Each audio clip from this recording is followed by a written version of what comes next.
What happens when the man who built a bakery empire from scratch finds out his hardest worker is being crushed under the weight of his silence? Graham Geller stood in the back of his SUV, peeling off his navy blazer and slipping on a plain gray hoodie. He pulled a knit beanie low over his forehead and checked himself in the mirror, clean-shaven, no watch, no rings, just a tired guy looking for night work. 13 bakeries. That's what he'd grown it to in 11 years, starting from a small rented kitchen with a single oven. But lately, something felt off. A handful of customer complaints had trickled up through the contact forms, not many, but enough to make him pause. 2 bad reviews mentioned the same store, Store 9. Staff looked exhausted. No one smiled. Pastries were good, but the vibe was weird. He hadn't visited Store 9 in years. It was on the edge of town, open 24 hours, and mainly operated around the clock to meet wholesale orders for local cafes. "I need to see it myself," he told his assistant 2 days ago. "Don't tell anyone." He'd never met the night shift crew there. Most of his hires came through the district manager, and night shifts were the one blind spot he'd never gotten around to fixing. That's why no one would recognize him at that hour. He was just another new trainee. He walked through the side entrance at 11:55 p.m., just before the shift started. The smell of warm cinnamon and butter hit him immediately. Inside, a stocky woman with a buzz cut and arms dusted in flour glanced up from a massive metal table. "You the new guy?" she asked, voice raspy from years of shouting over mixers. "Yeah," he said, adjusting his hoodie. "I'm Gabe." "Okay, Gabe." "Millionaire." "Don't get in my way. Don't touch the ovens unless I say so. And if you're gonna puke, do it in the mop sink." He nodded. There were only 2 others on shift. A quiet kid named Tyler, who looked barely 20, and a tall, tired man in his 50s with deep lines under his eyes and a posture that screamed pain. "That's Roy," Elena said. "Don't bother him. He's been here longer than this building's walls." Graham watched Roy work. The man didn't stop moving. He rolled dough, shaped croissants, slid trays into the proofer, and timed everything with a precision born from repetition. He barely spoke, just nodded when asked something and kept going. His hands moved like they had their own memory. At 2 in the morning, Graham finally got a break. He slipped outside, leaned against the dumpster, and took a breath. His hoodie was soaked in sweat. Elena came out behind him, lighting a cigarette. "You holding up?" "Yeah," he said. "Just didn't think it'd be this non-stop." She chuckled. "Welcome to the graveyard shift. We make the stuff the morning people take credit for." "How long has Roy been doing this?" Graham asked. "Longer than me. I've been here 8 years. He's been doing nights the whole time. Every night. 5. No, 6 nights a week. No one else wants it. Management doesn't care as long as the croissants show up. Roy never complains." Graham frowned. "That's a lot of hours." "He takes extra shifts when someone calls out. District manager loves him, says he's a quiet workhorse." She flicked ash onto the ground. "Quiet just means they can ignore him." Back inside, Graham followed Roy's lead. The man didn't slow down once. At 4 a.m., Graham accidentally knocked over a tray of rising dough. Roy was already there, scooping it up and reshaping it without a word. "Sorry," Graham muttered. "It's fine," Roy said, not looking up. "You ever take a break?" Roy gave a tired laugh. "If I stop moving, I won't start again." At 5:30, the ovens roared to life. The air filled with the smell of baking bread. Tyler nodded off while bagging rolls, and Elena elbowed him awake. Roy just kept going. As the sun started to rise, Graham sat on a crate, watching Roy box up the last batch of muffins. His back was bent, and his hands trembled slightly. "Roy," Graham called softly. "You okay?" Roy looked up. "Yeah, just tired. Got another shift tonight." Graham blinked. "You're coming back tonight?" "Yeah." No one else is trained on the lamination. And we got that cafe order 300 Danishes. Graham felt a pit form in his stomach. This man had worked an 8-hour shift on his feet, and he was coming back in 12 hours to do it again. No overtime bonus. No team. No one watching. Just Roy, holding the place together. Graham left that morning without saying much. He walked to his car in silence. He sat there for a long time, staring at the steering wheel. He'd built this business to be different, to be better. But somehow, he'd let it become exactly the kind of place he swore he'd never run. And now it was time to fix it. Graham returned to Store 9 the following night just after 11, dressed the same but with a heavier silence hanging over him. The fatigue from the previous shift still clung to his limbs. For the first time in years, he hadn't gone into the office that day. He'd spent the afternoon making quiet phone calls, reviewing shift logs, and staring at a spreadsheet that confirmed what he'd feared: Roy hadn't taken more than 4 consecutive days off in over 3 years. Inside the bakery, the hum of industrial mixers filled the air. Elena gave him a nod as he stepped in, already elbow-deep in a mixing bowl, her entire upper body moving with the rhythm of the dough hook. "Back again?" she asked, not looking up. Yeah. "I figured I'd stick around a few more nights. Get a feel for things." Tyler was at the sink, scrubbing trays with dull eyes and headphones in. He didn't acknowledge Graham. Roy walked in from the back, already in his apron. His gait was slower tonight. He didn't say anything as he passed, just tied his apron and walked straight to the flour bins. Graham watched him closely. The man's left shoulder was stiff, and he winced slightly when lifting a bag of sugar. No one else noticed. "Does anyone rotate stations here?" Graham asked Elena quietly. She wiped her hands on her apron. "Not really. Roy doesn't let anyone else laminate. Says it's faster if he just does it himself." "And you let that slide?" "I tried to split it up once. He redid everything the new guy touched. Said the folds were uneven." Graham nodded. "What about Tyler?" "He's fine for cleanup. Still green. Keeps to himself." The next few hours unfolded in a blur of flour, heat, and quiet movements. Roy handled the station like a man tracing a well-worn path. He didn't speak unless spoken to. Just worked. When Graham offered to help, Roy handed him a rolling pin without a glance. "Keep the edges even," he said. 3 folds. Chill between each." Graham followed silently, mimicking Roy's technique. His hands burned from the cold dough and his back protested after 10 minutes of leaning over the steel table. Roy worked beside him for nearly 2 hours without sitting down. At just past 3, Roy stepped out for a smoke. Elena was trimming pastry rounds. "Has anyone ever asked him why he works so many nights?" Graham asked, keeping his voice low. Elena paused, knife mid-slice. Once. Maybe 2 years ago. He just said his daughter needed a surgery. Didn't say much else. "He got any family nearby?" "No clue. He doesn't talk about his life. Just shows up, does his hours, and leaves." Graham nodded slowly.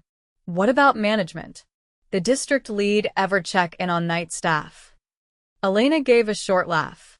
"Only when we miss a delivery or the numbers dip. Otherwise, we're ghosts." Tyler dropped a tray behind them, the clatter breaking the moment. He muttered an apology and picked it up, eyes darting between them. Graham turned back to the dough, but his mind was racing. He'd built a system that had no eyes after dark. No accountability. No support. And people like Roy were filling the gaps with their bodies. Roy returned and went straight back to work. Graham joined him again. "You got kids?" Graham asked, hands busy folding. Roy gave a short nod. 1. "Grown now." "She okay?" "She's better. Used to be sick a lot. That's why I took the nights." "You ever think about switching to days?" Roy's hands didn't pause. "I don't take up space. That's the deal." Graham stared at him.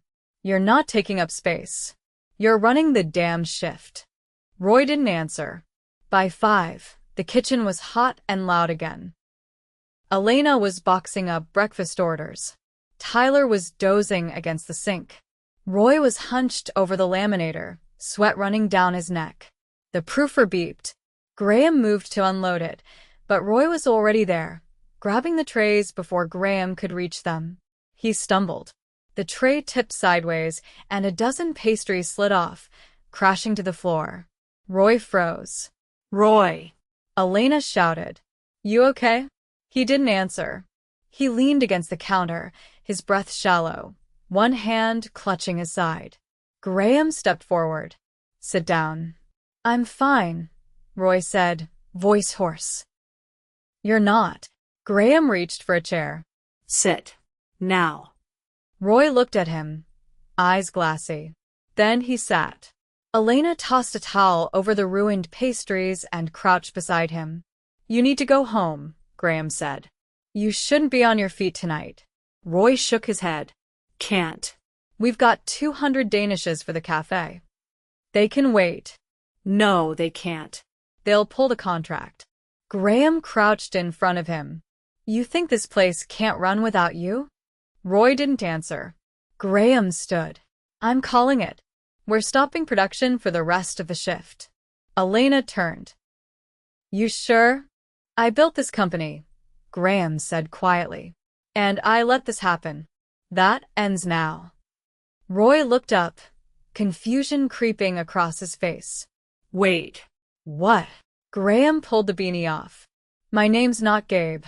For the first time since Graham had met him, Roy looked stunned. He blinked slowly, like the world had shifted beneath him. You're the, yeah. Elena dropped the knife she was holding. Tyler took out one headphone. Wait. What? Graham didn't raise his voice.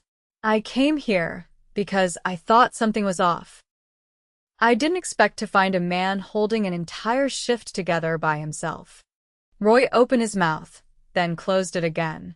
His hands were shaking. You've been carrying weight that should have been spread across a whole team. That's not noble. That's dangerous.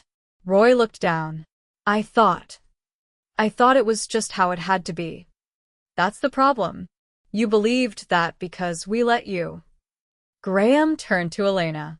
You've been doing 3 people's jobs without ever getting recognized. That ends now. Same for you, Tyler. You're not here to be invisible. He looked around the room. This is the last night this shift runs like this. No one said anything for a long moment. Then Roy stood. I didn't want to make waves, he said quietly. I just needed the job. Graham placed a hand on the man's shoulder. You've earned a lot more than that. He turned to Elena. Can you close up early? I need to make some calls. She nodded once, still stunned. Graham stepped outside into the cool morning air and pulled out his phone. He wasn't just going to patch things. He was going to rebuild the entire night shift structure from scratch, starting with Roy. And he wasn't going to wait another day to do it. At precisely 9 that morning, Graham stepped through the glass doors of the company's operations office for the first time in over a month. The front desk associate did a double take as he walked in, still in his flour-stained hoodie, hair disheveled, and with a faint scent of yeast clinging to him. He didn't stop to explain. The hallway leading to the conference room was quiet, too quiet for a weekday morning.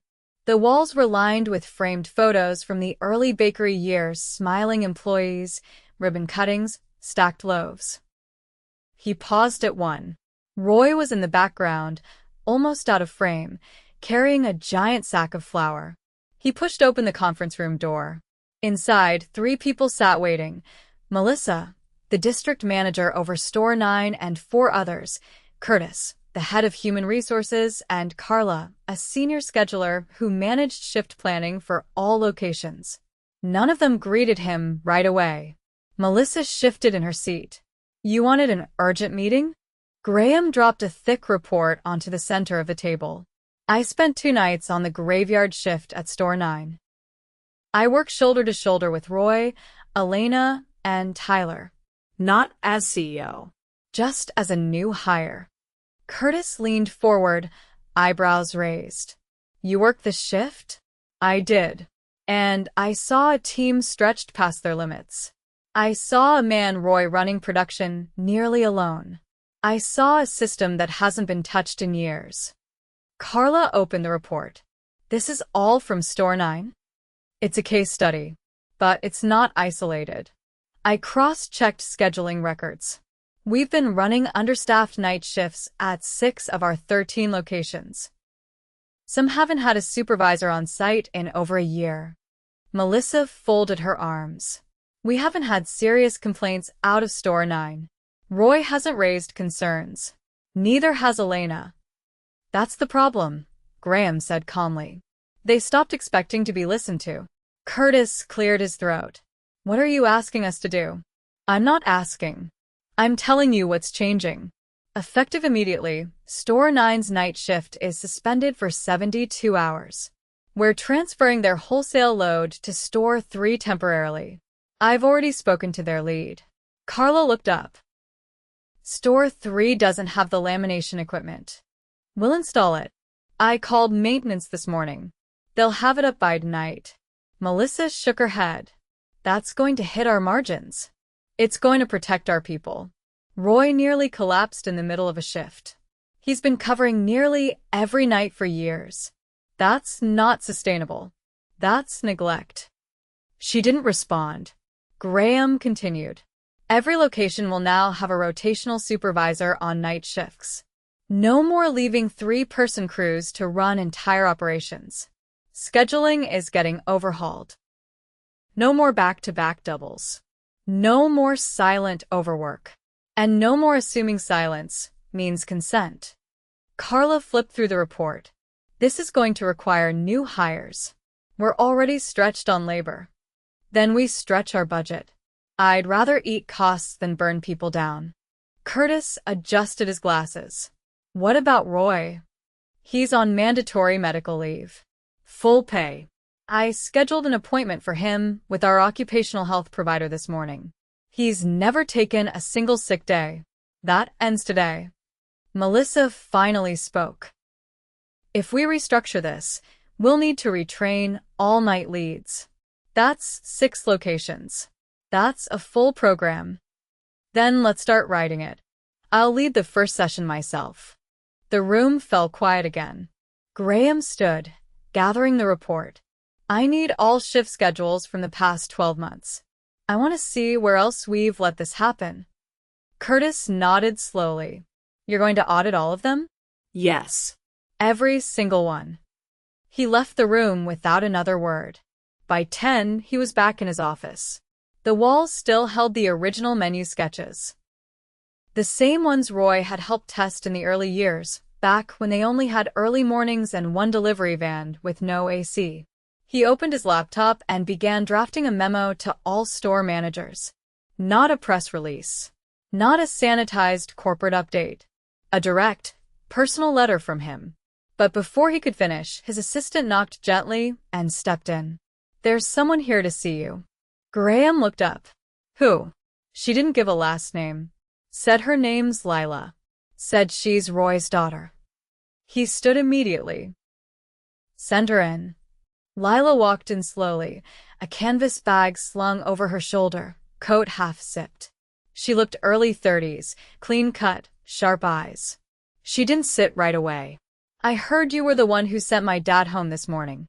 Graham nodded. I was. He texted. Said you were the owner. I thought he was joking. He's not. She finally Saturday. He's never taken a day off. Not in years. I've begged him.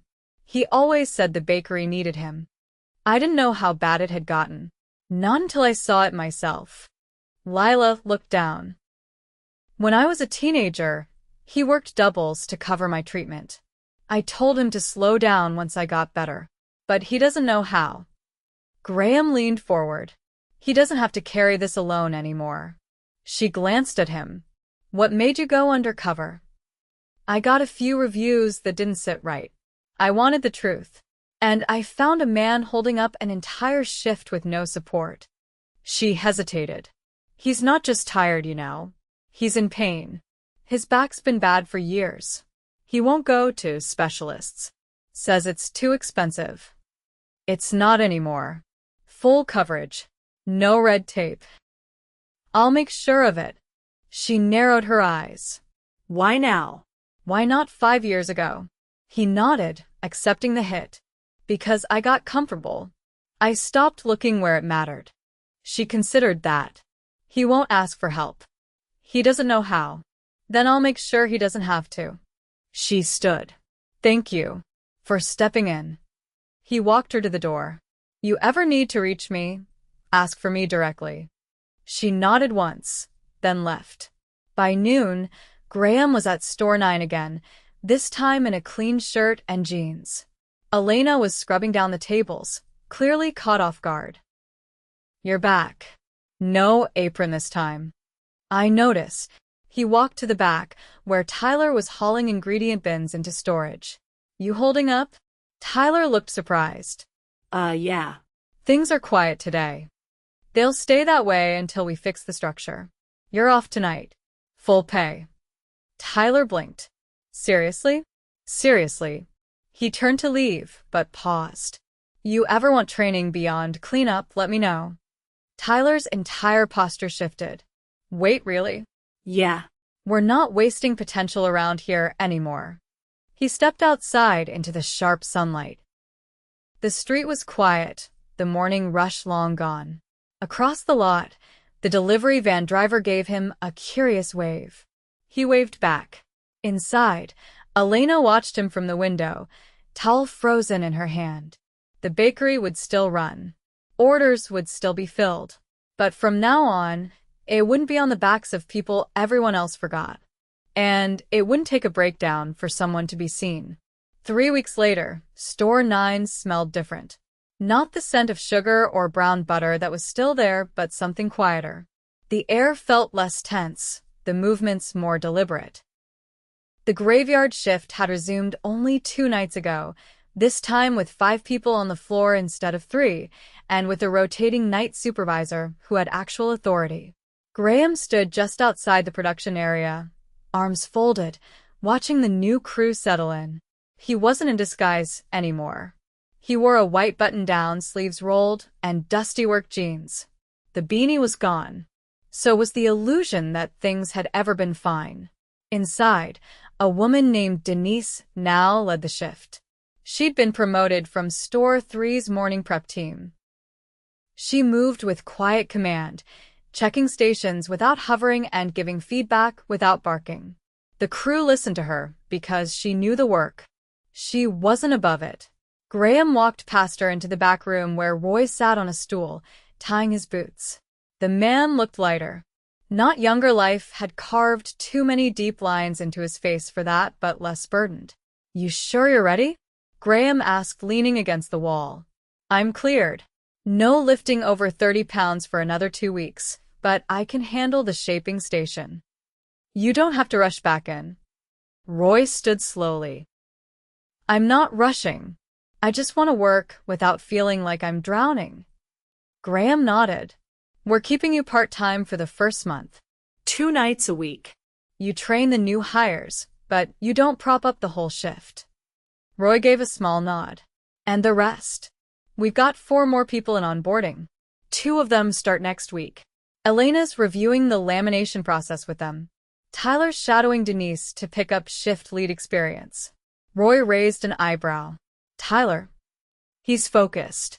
He just needed someone to believe he could handle more than dishes. Roy tugged on his apron. He doesn't talk much. He does now. Roy didn't respond to that. He just stepped into the kitchen as if walking into a room he finally recognized. Graham stayed back, letting him take his place. Across the room, Elena was working with a new hire, showing her how to portion dough by feel. Her voice was calm, patient. She didn't glance up as Graham walked by. She didn't need to. She was where she belonged. Everything good? Denise asked, stepping beside him. Better than good, Graham replied. She checked her clipboard.